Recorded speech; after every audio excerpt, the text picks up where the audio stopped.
삼명통의 질병에 관해서 잘 설명되어 있어요. 유고 만민영 선생께서 황제의 내경에 관한 어떤 내용들을 글로서 실었는데, 그러면 유고 만민영 선생께서는 황제의 내경에 관해서도 통달한 사람이 아니었을까 하는 생각을 하게 됩니다. 삼명통해를 공부하고 해나가면서 가장 감동을 받았던 게 그런 여명의 여명사주에 대해서 노래한 부분하고, 또 하나는 무엇이냐, 바로 질병이에요. 질병편에 그 설명이 참 잘 되어 있었어요. 주옥 같은 구결들도 굉장히 많이 있었어요. 오늘 문득 자연을 보니까 과연 호연지기를 기르면 자살을 할까, 이런 생각을 하다 보니 삼명토 질병에 관한 그 질병편에 관해서 생각이 나서 오늘 몇 가지 이야기할까. 질병도 보면 어떻게 해서 발생하느냐, 오행이 많고 적고 너무 과하고 또는 너무 없고, 그러므로 인해서 질병이 발생하는 겁니다. 자평법으로 볼 때는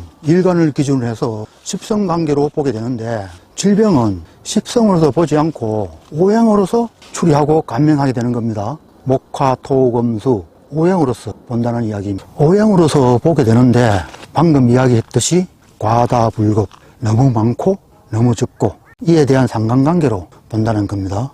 예를 들어 오행 중에 목이 크게 왕하게 되면은 가장 문제가 생기는 게 토가 되죠. 그러면 토에 대한 질병이 발생할 수 있다는 겁니다. 토는 위와 비위에 해당하죠.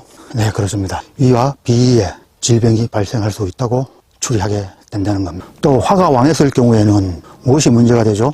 금이 문제가 되죠. 금에 해당하는 폐와 대장에 문제가 발생할 수 있다는 것이 되겠고, 또 토가 왕했을 경우에는 무엇이 문제가 되죠? 수가 문제가 되죠. 수는 신장과 방광에 해당하죠. 그래서 신장과 방광에 질병이 발생할 수 있다는, 금이 크게 왕했을 경우에는 목이 문제가 생기죠. 목은 간과 담에 해당하죠. 간과 담에 질병이 발생할 수 있다고 하겠어요. 또 수가 크게 왕했을 경우에는 화에 문제가 생기죠. 화가 극되어서 꺼지게 되죠. 그러므로 인해서 화에 해당하는 심장과 소장에 문제가 발생할 수 있다고 할 수가 있겠죠. 기본적인 추리 감명 개념은 그렇게 되는 겁니다.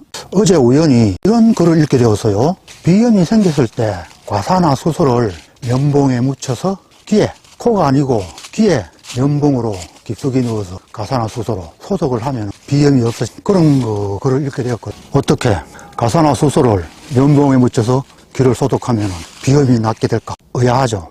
참, 그 글을 읽고 나서 그렇구나, 그런 것도 역시 음양오행의 이치에서 그렇게 되지 않느냐, 그런 생각을 해보게 되었어요.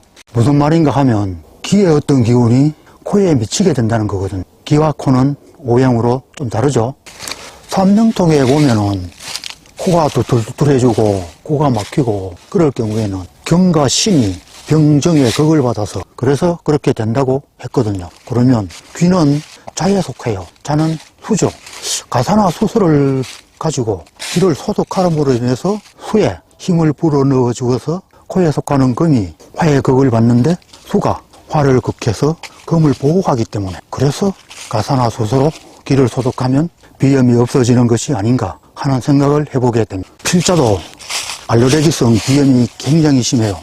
병원에 가서 몇 번 치료를 받고 했었는데 아직 완전하게 낫죠. 그래서 필자도 그 글을 읽고 약국에 가서 가사나수소를 사서 며칠 전부터 지금 귀를 소독하고 있거든요. 그런데 첫날부터 상당히 좋아진 느낌을 받았어요. 물론 좀 더 귀를 소독해봐야 알겠지만 하여간에 첫날은 분명하게 상당히 좋은 느낌을 받은 것은 사실입니다. 경신이 병정화의 극을 받아서 생기는 질병에 관해서 삼명통의 비전에 전하는 것을 몇 개 소개하면은, 경신이 병정사오가 많아 극을 받을 경우에 생기는 질병은 치루로 피가 나오는 질병이 있고, 항문으로 하혈을 하고 가래가 나오는 감기에 걸리고 가슴이 더부룩하여 답답하고 숨이 차서 헐떡거리며 또 목구멍에서 가래 소리가 나오는 등의 증상이 있고, 또는 피를 토하는 이런 증상이 있을 때 경신이 병정사오에 극을 받아서 생기는 질병이라 하여. 또 어떤 것이 있느냐, 피부가 건조하고 콧속이 꽉 차게 되고 또 두툴두툴하게 되어 붉어지는 병, 심하면 곪게 되는 등 악성 종기, 피고름으로 무력하게 되는 그런 질병, 또 부녀자는 담두가 있고 화혈을 하고 송화는 농혈, 이질 등의 질병이 있고 얼굴색이 황백색이 되는 그런 현상이 나타난다 하였습니다. 요즘에는 의학이 발전해서 병원에 가서 수술을 한다든가 검사기구를 사용해서 검사를 해서 질병을 빨리 찾을 수가 있는데, 그리고 치료 방법도 갖가지 발전을 해서 어지간한 병은 다 치료가 가능하죠. 그렇지만 옛날에는 그렇지 못했을 거예요. 그래서 병을 낫게 하는 어떤 간절한 바람이 있을 수 있겠죠. 그래서 이야기하기를, 사조상에 금이 많아서 질병이 되면 침은 마땅하지 않고, 사조상에 하가 많아서 생긴 질병은 뜸으로 뜨는 것은 절대 꺼리고, 또 토로 인한 질병은 환약을 사용하지 말아야 한다. 또 사조상에 목이 많으면 헛는 것은 꺼리고, 또 사조상에 금이 꼭 필요하다면 서쪽에서 의연을, 서쪽은 금이 되죠. 그러니까 서쪽에서 의연을 구하고, 사조상에 목이 꼭 필요하게 되면 동쪽에서 약을 구해서 사용하고, 만약에 수가 절하여 생기는 병, 즉 수가 부족하다는 이야기겠죠. 그렇게 생기는 질병은 침이 좋다. 침이 금생수를 하는 개념에서 금이 좋다 하는 거겠죠. 또 약을 금석, 돌로 빻아서 그렇게 다리고, 또 그렇게 약을 제조를 하고, 그렇게 하면은 회생에 도움이 된다. 그렇게 이야기했어요. 또 사주상에 토가 약하면 따뜻한 뜸이 좋다. 그렇게 이야기했어요. 사주상에 화가 극해서 금이 문제가 생기는 거죠. 그러할 경우에 생긴 질병은 생약을 달여서 만든 제재로 다스리면은 상당한 효과가 있다. 그렇게 이야기했고, 또 수가 많아서 극대요. 그러면 화가 보통 문제가 생기는 거겠죠.